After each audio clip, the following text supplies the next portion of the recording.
감사합니다. 오늘 수 찬양팀도 그렇고 또 우리 시온성가대도 그렇고 또 오늘 제 설교도 그렇고 우리 대강절에 초점을 맞춰서 오실 예수 임마누엘 우리 함께 찬양하며 예배하니 너무나 좋습니다.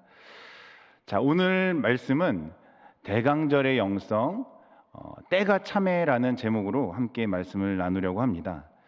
이 대강절이라고 함은 제가 지난 11월 27일 날 우리 대강절 시작될 때 주보에 이제 영락 포커스에 실었는데요. 대강절 혹은 대림절 둘 다 상관이 없는데요. 예수님의 강림을 기다린다. 그래서 대강절 혹은 대림절이라고 부릅니다. 여기서 중요한 것은 그냥 강림절이라기 부르기보다는 이제 기다릴 대자를 써서 대강절, 영어로는 어드벤트죠. 대강절 혹은 대림절. 무언가를 기다리는데 예수 그리스도의 오심, 강림하심을 기다린다. 그래서 우리가 대강절이라 부른다고 했습니다. 자, 그러면 이 대강절의 영성에서 중요한 것은 기다린다는 단어가 중요하다는 것이죠. 기다린다. 기다린다는 단어에서 또한 중요한 것은 어떤 때가 있다는 것이죠. 우리 한번 이게 좀 잘 안 넘어가는데요. 제가 누르면 이렇게 끝났는데 죄송합니다. 예.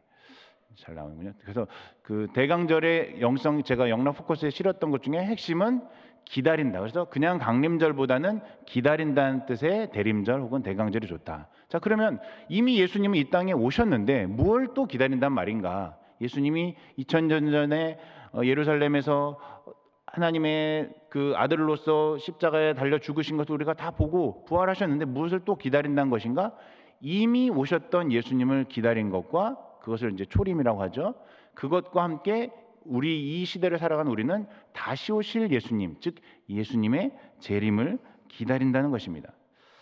자, 그렇다면 이미 오신 예수님, 즉 성육신하신 아기 예수님을 기다릴 뿐 아니라 현재를 살아가는 우리는 재림주, 심판주로 오실 그 예수님을 기다려야 한다는 것이죠. 이걸 좀 어려운 말로 하면은 신학적인 용어인데요. 이미 시작된 그리고 아직 완성되지 않은 하나님의 나라는 예수 그리스도의 초림으로 이미 시작되었으나 이 땅에 아직 완성되지 않은 이 나라가 언젠가 다시 예수 그리스도가 오실 때 완전히 완성된다는 것이죠. 그러니까 이 사이를 살고 있는, 즉 말세를 살고 있는 우리는 이미 오신 예수 그리스도를 기억하면서 하나님께서 오신다고 보내신다고 약속하신 예수 그리스도께서 진짜 오셨지. 그렇다면 그 약속하신 하나님께서 신실하게 다시 오신다는 약속도 지키실 것이야. 이 말세를 살아가는 우리의 영성 혹은 우리의 믿음의 태도가 무엇인가? 이미 오신 예수 그리스도를 기억하면서 다시 오실 예수 그리스도를 기다린다는 것이죠. 그것을 우리가 이제 복음의 성취라고 하는데요. 복음이라는 것은 예전에 언젠가 아주 오래전에 예수님께서 오신다는 그 첫 약속이 점진적으로 점점 커져서 언젠가 성취되었고 그것이 나중에 예수 그리스도께서 다시 오실 때 완성이 된다는 것인데 그 말씀이 바로 우리가 오늘 읽었던 갈라디아서 4장 4절 5절에 아주 정확하게 기록되어 있습니다. 우리 한번 다 같이 읽어볼까요? 4절 5절 시작. 때가 참에 하나님이 그 아들을 보내사 여자에게서 나게 하시고 율법 아래에 나게 하신 것은 율법 아래에 있는 자들을 속량하시고 우리로 아들의 명분을 얻게 하려 하심이라. 영어로 보면요, 이 때가 참에라는 단어가 when the set time had fully come, 하나님이 정하신 그 시간이 완벽하게 꽉 찼을 때 그게 이제 때가 참인데 하나님이 약속하신 혹은 하나님이 정하신 그 때가 완벽하게 찼을 때 하나님의 아들을 보내신다는 것이죠. 그러니까 이미 시작된 하나님의 나라라는 것은 2000년 전에 예수님께서 예루살렘에 정확히 말하면 이제 나사렛에서부터 쭉 그 예수님의 공생의 기간에 오신 그 모든 일들이 이미 하나님께서 예정하신 그 때가 있었는데 그 때에 맞춰서 오시게 됐다는 것입니다. 모든 기다림에는 때가 있다는 것이죠. 끝을 알 수 없는 기약 없는 기다림이야말로 얼마나 지루하고 힘이 없는 약속이겠습니까? 그것만큼 힘든 일은 없을 것입니다. 그런 의미에서 오늘 우리가 읽은 이 갈라디아서 4장은 굉장히 중요한 약속을 줍니다. 예전에 예수 그리스도께서 오셨지? 그렇다면 그 신실하신 하나님이 반드시 다시 오실 예수 그리스도를 보내주실 것이야. 예수 그리스도께서 오신다는 그 재림의 약속이 분명히 실제로 일어날 것이라는 확신을 우리 가운데 주신다는 것이죠. 그래서 이 말씀에는 두 가지 의미가 있는데요. 첫 번째로는 그 때라는 것에 우리가 주목해 볼 것입니다. 이 때가 찼다 할 때 이 때는 시간이라는 말로 표현이 영어로는 돼 있지 않습니까? 이 시간이라는 말이 이제 헬라어로는 크로노스란 말도 있고 이제 그다음에 이제 카이로스란 말이 있는데요. 이 둘 다 신학적인 의미로 큰 차이는 없는데 여기서 쓰인 이 크로노스라는 단어는 어떤 정확한 기간이 있는 끝이 있는 그 때를 말할 때 이 크로노스라는 시간이라는 단어를 쓴다는 것입니다. 그럴 때 이 크로노스를 쓸 때는 언젠가 그 끝이 있는데 그 끝이 있다는 것은 반드시 약속하신 시작이 있다는 뜻이겠죠. 그래서 하나님이 그 아들을 이 세상에 보내시겠다. 오늘 이 4절에 보니까 정확히 말하면 율법 아래에 나게 하시겠다. 특히 여자에게서 나게 하신다. 율법 아래 나게 하신다는 것은 무엇입니까? 성육신이라고 하는 예수님께서 하나님이시지만 인간으로 오신다는 것을 말하고 있다는 것입니다. 우리가 이것을 복음이라고 하는데요. 그 복음의 그 정확한 내용은 우리가 아까 불렀던 이 땅에 오신 하나님의 본체, 그 찬양의 가사에 다 들어 있습니다. 십자가에 달리사 우리 죄 사하셨네. 하나님이 그를 지극히 높여 모든 이름 위에 뛰어난 이름을 주사 우리 예수 이름 앞에 절하고 모든 이들 주를 시인해 영광 중에 오실 주를 보리라 선포해. 그러니까 이 땅에 오신 예수 그리스도가 그냥 인간이 아니라 하나님의 약속을 따라 때에 맞춰서 오신 하나님의 아들, 정확히 말하면 하나님의 본체시라는 것이죠.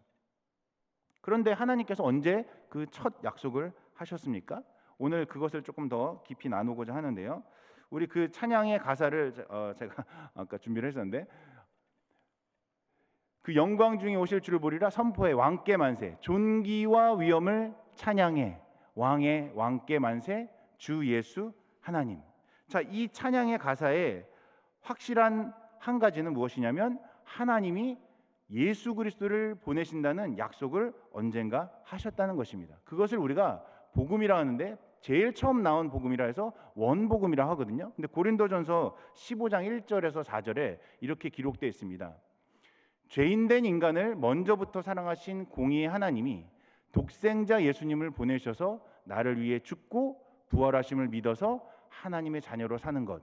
이것을 제가 조금 우리가 쉽게 이해하도록 변형한 말인데요. 이것을 정확한 키워드 5가지로 요약하면 그렇습니다. 우리가 먼저 죄인이고 이 죄인된 우리를 위하여 하나님이신 그분이 인간이 되어 이 땅에 오셨다는 것이고 그 인간이 되어서 오신 예수님이 죽으시고 부활하셔서 그것을 우리가 믿는 것. 이것이 고린도전서 15장 1절에서 4절에 따르면 복음이다. 이렇게 기록하고 있다는 것입니다. 자, 그러면 그 복음이라는 것은 하나님이 인간이 되셨다는 것을 믿는 것인데 그 중보자라고 말하는 그 하나님은 어떤 조건을 가져야 하는가? 바로 우리 주 예수 그리스도신데 100% 하나님이시면서 100% 인간이시라는 것입니다. 그 중보자가 하나님의 약속을 따라 오셨다고 하는데 크게 나눠서 4가지로 하나님의 말씀이 그것을 증거하고 있습니다. 첫 번째로는 우리에게 에덴 동산에서부터 먼저 그 복음을 계시하셨다는 것입니다. 그것을 우리가 이제 원복음 혹은 최초 복음이라고 말을 하는데요. 이 원시복음 혹은 원복음은 창세기 3장 15절에 기록되고 있습니다. 우리가 잘 알다시피 행위 언약이라 한 것은 아담과 하와에게 선악과를 따먹지 말라고 하나님께서 명령하시지 않았습니까? 근데 그 따먹지 말라 하는 그 말씀에 조건이 있었어요. 바로 너희가 불순종하면 반드시 죽으리라. 그 말을 반대로 하면 뭡니까? 우리가 따먹지 말라는 말씀을 잘 지키고 순종했다면 영원한 생명을 살게 되었다는 것이죠. 다시 말하면 이 복음이라는 것은 우리가 순종을 하고 아담과 하와가 계속적으로 살았다면 복음이 필요 없었을지도 몰라요. 그러나 하나님께서는 우리에게 불순종하고 죄를 지을 것을 이미 아시고 복음을 미리 준비해 두셨다는 것입니다.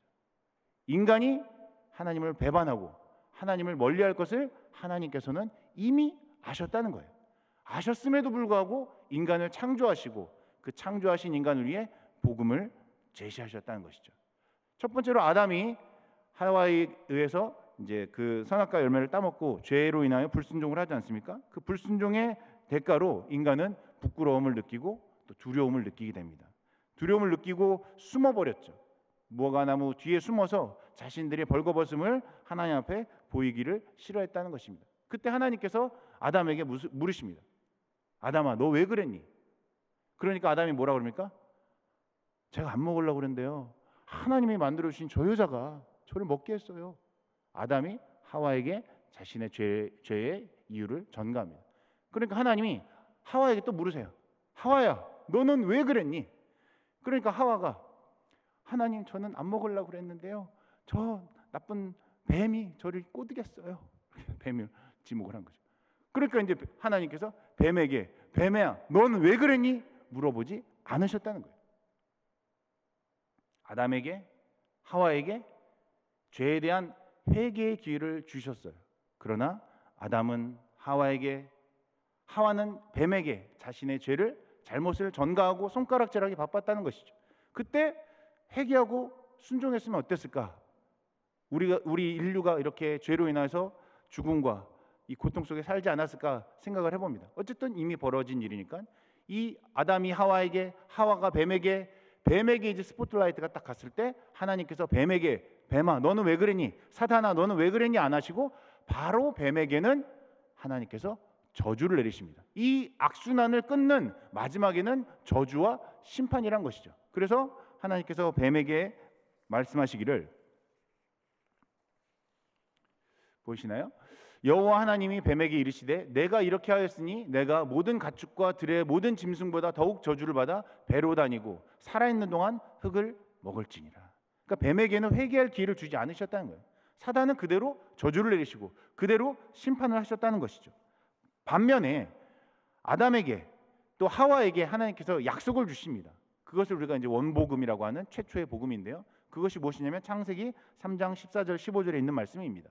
내가 너로, 뱀에게 하신 말씀입니다. 내가 뱀, 너로 사단과 여자가 원수가 되게 하고 뱀, 너의 후손도 여자의 후손과 원수가 되게 하리니 여자의 후손은 뱀의 머리를, 사탄의 머리를 상하게 할 것이요 너는, 뱀은, 사단은 그의 발꿈치를 상하게 할 것이니라. 굉장히 심오한 말씀인데요, 창세기를 읽다 보면 그냥 스쳐 지나가듯 할 법한 말씀인데요, 자세히 보면 이렇게 기록되어 있습니다. 하나님께서 아담과 하와에게는 회개의 기회를 주셨지만 뱀에게 바로 저주를 하시면서 뱀의 운명을 정해 주십니다. 사탄아, 너는 여자와 원수가 될 것이다. 여자라는 것은 하와죠. 그리고 뱀의 후손, 사단의 졸개들, 그들도 여자의 후손, 여기서는 여자의 후손들이 아니고 여자의 후손 단수입니다. 여자의 후손인 누군가, 여기서는 그리스도란 말이 나오지 않고 예수, 메시아 이런 말이 나오지 않습니다. 그저 여자의 후손이라는 말 한마디로 뱀과 원수가 되게 한다는 것이죠. 그리고 그 여자의 후손, 그는 뱀의 머리를 상하게 할 것이죠. 머리가 상하게 되면 어떻게 됩니까? 그의 생명이 끝나는 것이죠. 그러니까 뱀의 권세, 뱀의 모든 생명을 끝내버릴 여자의 후손이 나타날 것인데, 그 여자의 후손은 아무 상처를 안 입는 것이 아니라 뱀, 너가 그의 발꿈치를 상하게 할 것이다.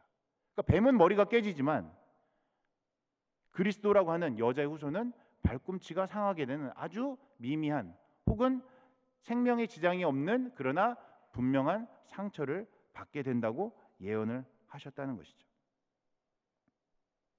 이것이 바로 그리스도라는 이름이 나오지는 않았지만 인간이, 특히 아담과 하와 최초의 인간이 범죄한 직후에 하나님께서 여자의 후손이 나타나게 하실 것을 예언하시고 인간에게 주신 최초의 복음, 즉 그리스도가 오실 것이라는, 오늘 우리가 불렀던 찬양처럼 오늘 우리 성가대가 불렀던 임마누엘, 예수 그 이름 찬양이 나오진 않지만 그 존재, 우리를 구원할 구원자를 보내주신다는 약속이 이미 창세기 3장에 기록되어 있다는 것입니다. 아까 제가 말씀드린 고린도전서 15장 1절에서 4절에 있는 그 내용을 치환하면 이렇게 됩니다. 내가 너로 여자와 원수가 되게 하고, 우리가 죄인이었기 때문에 원수가 되게 하는, 죄로 인해서 우리가 그 굴레에 빠져들 수밖에 없다는 것이죠. 그러나 여자의 후손이 반드시 이 땅에 나타날 것이다. 즉 성육신하신 예수 그리스도가 오신다시는 것이죠. 그리고 그 여자의 후손인 예수 그리스도는 아무런 상처를 받지 않는 것이 아니라 언젠가는 발꿈치가 상하게 되는, 우리가 잘 아는 것처럼 십자가에 달려 죽으시는 그 고통을 겪게 될 것이다. 그러나 그가 완전히 그 죽음에 굴복하는 것이 아니라 여자의 후손은 뱀의 머리를 깨부수고 죽음의 권세를 이겨내고 다시 한번 부활하는 영광을 얻게 될 것이다. 그것을 너희가 믿느냐? 그것을 믿고 사는 것, 그것이 복음이라는 것이죠. 이 복음을 3장 14절에서 15절에 말씀하신 다음에 그 조금 후에 20절에서 21절에 다시 한번 그 복음을 조금 더 구체적으로 하나님께서 말씀하십니다. 하와 이름을 지어주시죠. 모든 산자의 어미, 즉 하와를 통해서 언젠가 예수 그리스도라고 하는, 아까 성경의 표현에 따르면 여자의 후손이 나타나게 될 것인데, 그 여자의 후손을 믿는 모든 자들의 어미가 되는 하와가 그 이름을 바꿈으로 인해서 인류를 구원하실 그 하나님의 계획을 이 가운데 나타내신다는 것입니다. 그리고 이때까지만 하더라도 이 에덴 동산에 있는 열매를 먹었던 이들이 결국은 이때부터 자신들의 부끄러움을 가리기 위해서 가죽옷을 지어서 입습니다. 즉 누군가의 희생, 누군가의 죽음으로 인하여 자신들의 수치를 가리는, 즉 그 가죽옷을 인하여 동물의 피를 흘림으로 인하여 인간의 수치가 가려지는 희생 제사가 여기서 예표되고 있다는 사실입니다. 그러니까 복음이라는 것은 우리는 지금 너무나 잘 알고 있고 예수님의 이름을 모르는 사람이 이 인류 가운데 없을 정도로 굉장히 편만하게 널리 증거되고 있지만, 이 아담과 하와는 아주 희미한 점과 같은 그 복음을 듣고 그것을 믿었다는 것입니다. 그리고 하나님께서 그 작은 원복음 하나를 처음으로 출발하여 조금씩 그 복음을 확장하여 인류 가운데 증거하셨다는 것이죠. 성경이 이 복음을 알려주는데 에덴 동산에서 처음으로 계시하셨다. 그래서 아담과 하와에게 그것을 가르쳐 주시고 가죽옷이나 하와의 이름을 통하여 확증해 주시고 그것이 점차적으로 전진하여 복음이 증거되는데, 두 번째로는 선지자와 율법을 통해서 이 복음을 더 확장하셨다는 것입니다. 예수 그리스도가 오신다, 이것을 족장들과 선지자들에게 말씀하셨는데요. 족장이라고 하면 대표적으로 우리가 아브라함과 그 아담의 후손인 아브라함을 들 수 있지 않습니까? 그래서 예수님께서도 요한복음 8장에 뭐라고 말씀하셨냐면, 너희의 조상 아브라함은, 믿음의 조상이라고 하는 그 아브라함은 나의 때, 즉 예수 그리스도의 때가 참여할 때 그때입니다. 예수 그리스도가 언젠가 올 것을 믿음으로, 그것을 기대함으로, 그것을 바라봄으로, 그것을 즐거워하고 보다가 기뻐하였다고 말했던 것이죠.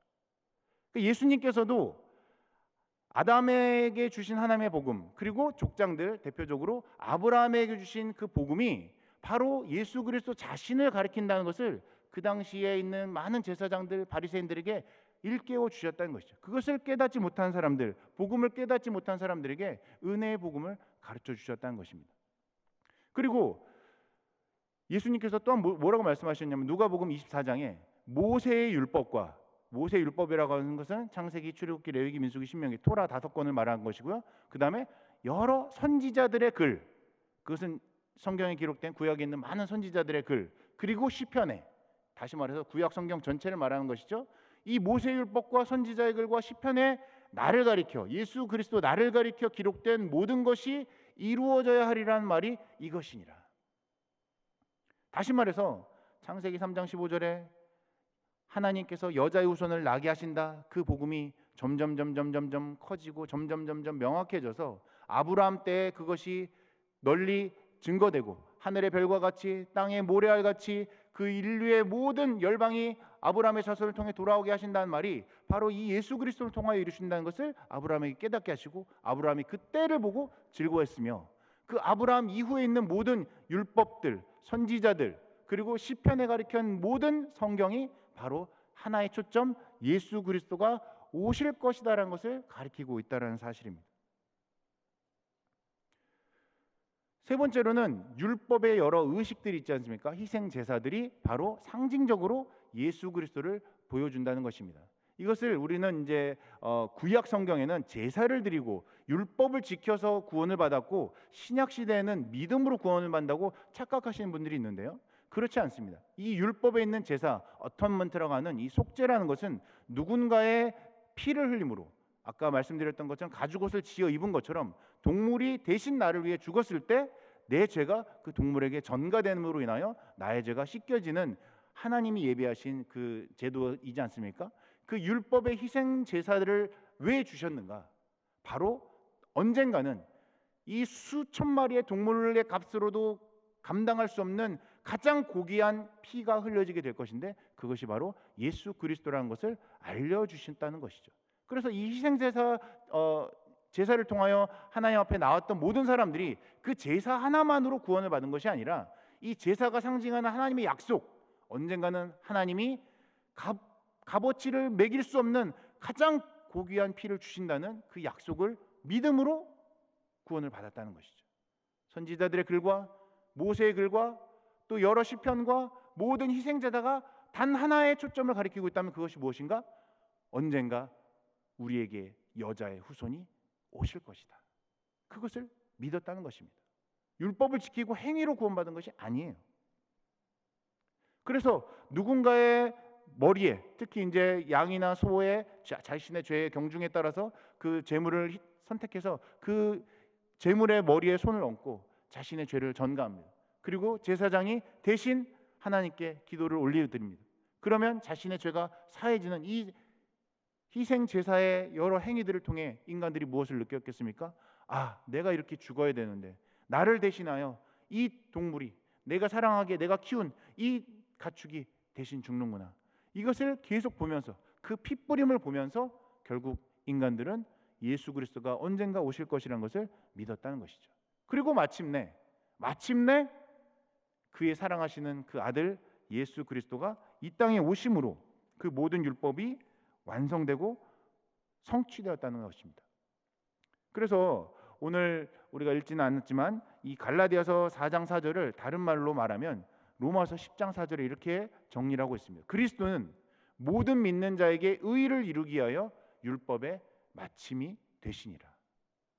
모든 성경이 예수 그리스도를 가리키고 있는데 그 예수 그리스도가 직접 이 땅에 오심으로 인하여 모든 율법이 완성되었다는 것입니다.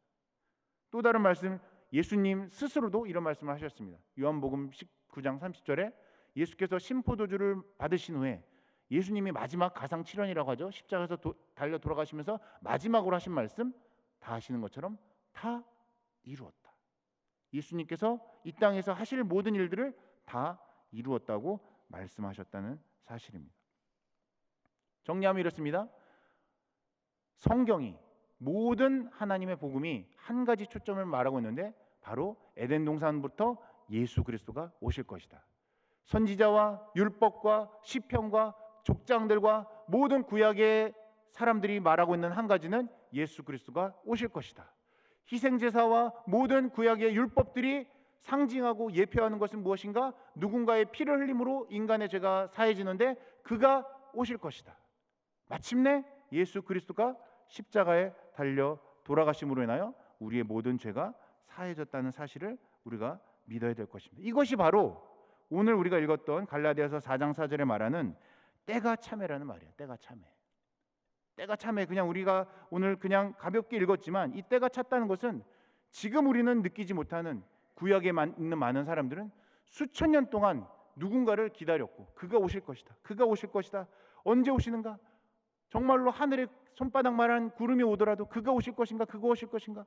계속 기다렸던, 그 때를 기다렸던, 그 크로노스를 기다렸던 그 구약 사람들의 믿음이 바로 예수 그리스도를 통해 성취되었고, 여자에게서 난 그 여자의 후손을 통해 성취되었고, 비로소 우리에게 구원의 길을 열어주셨다는 것입니다. 자, 그렇다면 이것은 우리가 뭐 익히 잘 아는 복음이죠. 자, 그렇다면 우리가 앞으로 오실 메시아를 기다리면서 어떻게 살아야 되는가? 우리 한번 갈라디아서, 오늘 본문을 한번, 성경을 한번 같이 한번 읽어봤으면 좋겠는데요. 갈라디아서 4장 5절 6절 한번 다 같이 읽어봤으면 좋겠습니다. 오늘 여기 앞에 화면 보지 마시고 성경책을 보시면 되겠습니다. 5절 6절 함께 읽겠습니다. 시작. 율법 아래에 있는 자들을 속량하시고 우리로 아들의 명분을 얻게 하려 하심이라. 너희가 아들임으로 하나님이 그 아들의 영을 우리 마음 가운데 보내사 아빠 아버지라 부르게 하셨느니라. 자, 그렇다면 이미 오신 예수 그리스도는 모든 율법을 다 이루시고 완성하시고 이제 승천하셔서 하나님 우편에 계신데, 자, 그렇다면 우리는 이제 어떻게 살아야 되는가? 지금 우리는 어떻게 살아야 되는가? 이 대강절 셋째 주를 만난 우리는 어떤 마음으로, 어떤 믿음으로 살아야 되는가? 오늘 이 본문에서 증거하고 있는 것은 하나님을 아빠라 부르며 우리에게 주신 성령을 마음에 품고 믿음으로 그 하나님의 아들 예수 그리스도가 다시 오실 것을 기다리는 영광의 삶을 기대하며 살아야 한다는 것이죠. 왜냐면요, 이전에는 우리를 종이라 부르기도 하고 우리가 죄에 묶여있던 그 노예의 삶을 살았다면, 이제는 우리가 하나님의 후사, 하나님의 자녀, 하나님의 그 모든 영광을 갖게 되는 하나님의 후사로 삼아주셨기 때문에 우리가 이제는 하나님을 아빠라고 담대히 부르면서 다시 오실 예수 그리스도가 이 땅에 오셔서 심판하실 그날을 기대하며 기다려야 한다는 것입니다. 요즘 월드컵 기간인데요, 우리 축구 경기를 하다 보면 어떤 팀은 이제 침대 축구를 하지 않습니까? 계속 누워서 안 일어나고 막 밖으로 공을 차고, 어떤 팀이 그럽니까? 자신들의 소기의 목적이 달성이 된 거예요. 1대1이면 이제 자신들이 16강에 올라간다. 그러면 계속 들어 눕히고 뭐 다친 척하고 아픈 척하고 시간을 계속 버는 거죠. 왜 그렇습니까? 시간만 가게 되면 자신들이 소기의 목적을 달성해서 16강에 올라가고 승리를 얻게 되는 것이죠. 그런데 마음이 급한 사람들은 누구죠? 이 경기가 심판이 휘슬을 울리면 자신들이 패배할 것을 직감한 사람들은 마음이 조급한 거예요. 우리는 어떤 쪽입니까? 뭐 침대 축구를 하란 건 아니고요. 우리는 결국은 승리가 예정된 완성된 예수 그리스도의 그 승리를 성취하며 언젠가 오실 예수님을 기대하며 살아간다는 것이죠. 빨리 주님이 오시기를, 빨리 심판이 휘슬을 불러서 이 모든 슬픔과 고통이 있는 이 삶이 정리되고 하나님의 그 온전한 나라가 성취되는 그 땅을 기다려야 한다는 것이죠. 아빠 아버지라 부르며 그 땅을 기다려야 한다는 것입니다. 그런데 오늘도 지금 아멘을 한 분밖에 안 하셨듯이 대부분은 잘 기다리지를 않아요. 왜 그렇습니까? 지금 뭐 할부를 갚아야 되는 것도 있고 아들들이 이제 뭐 장가 가야 되는 것도 있고 이 땅에 미련들이 많아서 그래요. 근데 여러분, 놀라운 사실은 뭔지 아십니까? 우리가 지금 이 땅에서 기대하고 기다리는 그것보다 훨씬 더 영광스럽고 훨씬 더 좋고 훨씬 더 감사한 그 삶이 기다리고 있다는 거예요. 제가 이 설교를 하고 이런 이야기를 하면서 어떤 한 분과 대화를 나누는데, 그분께서 죽게 된 후에, 우리가 이제 지난달에 샘터 모임을 할 때 이제 재림에 대해서 하고 이제 죽음 이후의 삶을 함께 샘터에서 나누지 않았습니까? 죽음 이후가 별로 기다려지지 않는다는 거예요. 그냥 이 땅에서 열심히 믿고 그냥 우리가 사라졌으면 좋겠다고 그분이 얘기를 하시더라고요. 근데 그분이 참 솔직한 마음을 저에게 고백하셨다고 저는 생각합니다. 우리가 정말로 예수님이 빨리 오시기를 기대하면서 기다리면서, 그렇게 구약 사람들이 다시 처음 오실 그 예수님을, 메시아를 그렇게 기다렸던 마음처럼 우리가 지금 기다리고 있는가? 지금 대강절 셋째 주에서 지금 초를 3개나 켜놨잖아요. 여러분 기다리고 계세요 정말? 이 대강절을 맞는 우리가 다시 오실 예수님을 막 기다리고 있냐고. 저 스스로도 이 말씀을 준비하면서도 정말 내가 예수님이 빨리 오셨으면 좋겠다. 정말로 예수님이 이 땅에 오셔서 이 땅의 모든 것들을 완성하시고 우리가 그 영광스러운 하나님의 나라에 영원토록 왕노릇하는 그 삶을 살고 싶다라고 우리가 기대하고 있냐라는 것이죠. 오늘 이 갈라디아서 4장 4절에서 5절이 굉장히 그런 의미에서 중요한 어떤 힌트를 주는데요. 다시 한번 성경을 보십시오. 때가 참에 하나님이 그 아들을 보내사 여자에게 나게 하시고 율법 아래 나게 하신 것은, 즉 예수님을 보내신 것은 율법 아래 있는 자들을 속량하시고, 그러니까 우리가 속량이란 단어는 돈을 내고 그 사람을 노예에서 샀다는 의미거든요. 뭔가 값어치를 내고 그 사람을 샀다는 거예요. 우리를 사단의 자식이었던, 본질상 진노의 자녀였던 우리를 예수 피를 주고 우리를 샀단 말이에요. 그렇게 우리를 속량하셨다는 것은 우리를 샀다는 건데, 그래서 우리의 아들 명분을 주셨다는 건데, 우리가 그 아들의 명분, 자녀의 삶을 제대로 살고 있느냐는 것이죠. 그런데 아까는 하나님께서 그 아들을 주셨다고 하는데, 6절 한번 보십시오. 너희가 아들임으로 하나님이 그 아들의 영을 우리 마음 가운데 보내사 성령님을 보내셨다는 것이죠. 우리가 예수 그리스도가 하늘로 올라가셔서 승천하셔서 이제는 아무것도 없는 것처럼 낙담한 것처럼 살고 있을 때에 우리 마음 가운데 성령님을 보내셨다는 거예요. 그날을 바라보도록, 그날을 기다리도록 성령님을 보내셨다는 거예요. 그리고 우리 그 성령님으로 인하여 아빠 아버지라 부르며 이 땅의 삶이 비록 비루하고 피곤하고 힘들고 어렵지만 세상 사람들과 비교해 봤을 때 믿는 자들의 삶이 더 나아 보이지 않는 것 같지만 적어도 성령을 마음에 품은 사람이라면 그 아빠 아버지를 마음에 고백함으로 7절에 기록되고 있지 않습니까? 내가 이후로는 종이 아니요 아들이니 아들이면 하나님으로 말미암아 유업을 받을 자니라. 장차 오실 예수 그리스도가 주실 그 영광스러운 나라를 바라보며 이 땅의 힘듦을 조금 더 견뎌내고 조금 더 믿음으로 이겨내고 결국을 우리에게 주실 그 하나님의 나라를 소망하며 살아야 된다는 것이죠. 결론을 맺겠습니다. 오늘 우리가 이제 좀 이따 부를 찬송가인데요. 찬송가 490장이에요. 주여 지난밤 내 꿈에 1절이 이렇게 되어 있습니다. 주여 지난밤 내 꿈에 배었으니 그 꿈이 이루어 주옵소서. 여러분 주님을 꿈에서 뵌 분 계세요 혹시? 얼마나 사모하면 꿈에 예수님이 나타나셨다. 그 꿈을 이루어 달라는 거예요. 예수님 만나보고 싶습니다. 이 찬송가를 쓴 이 작사가가 그렇게 했다는 거예요. 밤과 아침에 계시로 보여주사 항상 은혜를 주옵소서. 나의 놀라운 꿈 정녕 나 믿기는 장차 큰 은혜 받을 편이 나의 놀라운 꿈 정녕 이루어져 주님 얼굴을 배우리라.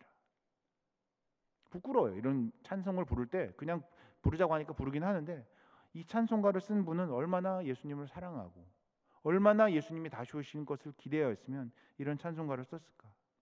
2절 마음이 괴롭고 아파서 낙심될 때 내게 소망을 주셨으며. 여러분 마음이 낙심되고 괴로우면 어디 하세요? 뭐 넷플릭스 찾아보고 어디 놀러가고 바람 쐬러 가고 그러지 않으십니까? 제가 그랬거든요. 그때 소망을 예수 안에서 찾는다는 거예요. 이 대강절에 우리에게 주신 이 찬양성의 가사를 한번 묵상해 보십시오. 내가 영광의 주님을 바라보니 앞길 환하게 보이도다. 나의 놀라운 꿈 정녕 나 믿기는 장차 큰 은혜 받을 편이 나의 놀라운 꿈 정녕 이루어져 주님 얼굴을 배우리라. 3절 세상 풍조는 나날이 변하여도 나는 내 믿음 지키리니 인생 살다가 죽음이 꿈 같으나 오직 내 꿈을 참되도다. 여러분 그거 아십니까? 우리 일제시대 때 많은 그 믿음의 선조들은 요한계시록을 그렇게 암송을 했다고 합니다. 그래서 요한계시록에 예수님께서 다시 오신다는 그 약속이 너무나 곧 기대되고 그것만을 바라보고 살았다는 거예요. 왜냐하면 그 삶이 고단하고 그 핍박과 그 신앙을 지키는 일이 너무 힘드니까 빨리 주님이 오셨으면 좋겠다. 이 땅의 미련을 갖기보단 주님을 사모하는 마음으로 주님을 기다리는 마음으로 때가 참해 이미 때가 차서 이 땅에 초림하셨던 예수님 빨리 재림의 때가 빨리 차서 주님 빨리 오시옵소서. 정말로 저 하늘에 손바닥만한 구름이 오시면 저 구름 타고 주님 오시는가 기다렸다는 것이죠. 과연 우리는 그렇게 살고 있는가? 과연 우리는 그런 믿음을 가지고 있는가? 과연 우리는 사랑한다고 고백하는 예수님을 기다리고 있는가? 오든 말든 예수님 언젠가 오시겠지 막연히 멀리 있는 그런 예수님으로 기다리고 있지는 않는가? 돌아봐야 할 것입니다. 그런 의미에서 우리 찬송가 490장 함께 찬송했으면 좋겠는데요. 오늘 제가 드린 말씀이 조금 어렵고 힘드실 수도 있겠지만 다시 오실 그 예수님을 기다리는 마음으로 우리 모든 찬양이 그런 믿음을 담긴 찬양으로 함께 불렀으면 좋겠습니다.